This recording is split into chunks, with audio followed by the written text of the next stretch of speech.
2023, année noire pour le GNL, le gaz naturel liquéfié, avec d'immenses problèmes d'approvisionnement à venir. C'est un article de Bloomberg qu'il faut garder en tête pour comprendre ce qu'il se passe et prévoir surtout ce qui va nous arriver. Les réserves mondiales de GNL sont épuisées pour des années, prévient le principal importateur nippon, et aucun contrat à long terme n'est plus disponible avant 2026 selon les Japonais. En clair, il n'y a pas de GNL disponible avant 2026 car d'ici là, tout a été vendu et acheté et le transport réservé. Le Japon prévient que la concurrence mondiale pour le gaz naturel liquéfié va s'intensifier au cours des 3 prochaines années en raison d'un sous-investissement dans l'offre. Les contrats de GNL à long terme qui commencent avant 2026 sont épuisés selon cette enquête menée par le ministère du Commerce auprès des entreprises japonaises et publiée lundi dernier. Ces types de contrats sont essentiels pour les acheteurs car ils offrent des prix stables et un approvisionnement fiable pendant de nombreuses années. Les pays du monde entier se bousculent pour obtenir des livraisons pour leurs centrales électriques et donc combustible pour leur chauffage de la part justement de grands exportateurs comme le Qatar, les États-Unis. Mais il y a très peu de nouveaux approvisionnements en ligne disponibles avant 2026. Pendant ce temps, l'Europe s'empresse de remplacer le gaz russe par du GNL, ce qui aggrave encore la pénurie mondiale de ce combustible. Cela signifie que les importateurs seront contraints de dépendre davantage du marché spot, qui est volatile et coûteux, et qui se négocie actuellement près de 3 fois plus cher que les contrats à long terme. Selon l'International Group of Liquefied Natural Gas Importers, le groupe des importateurs de gaz naturel liquéfié, environ 30% de toutes les livraisons de GNL ont été effectuées sur le marché au comptant l'année dernière.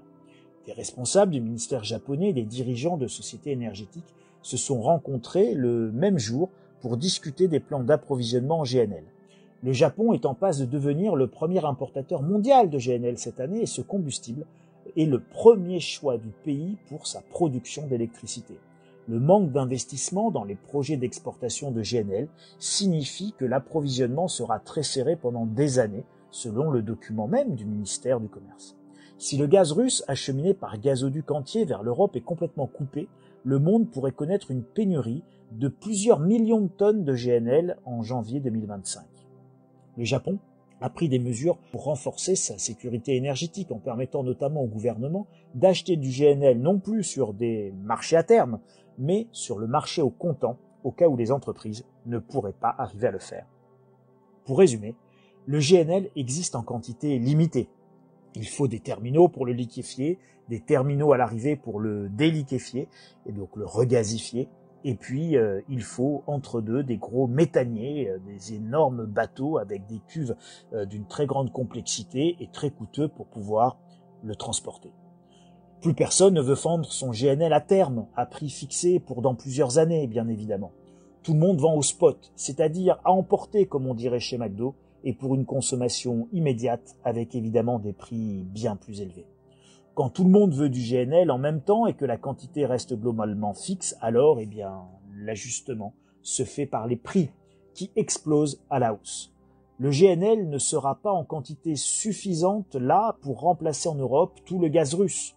L'année 2023 et donc l'hiver 2023, l'année prochaine, risque d'être encore plus compliqué car nous pourrions bien aborder le prochain hiver avec des réserves cette fois vides s'il n'y a pas un processus de paix avec la Russie qui s'engage très vite, très vite, car évidemment, cette absence de gaz touche et impacte directement nos capacités de production d'électricité et sans électricité, bref, l'effondrement. Préparez-vous.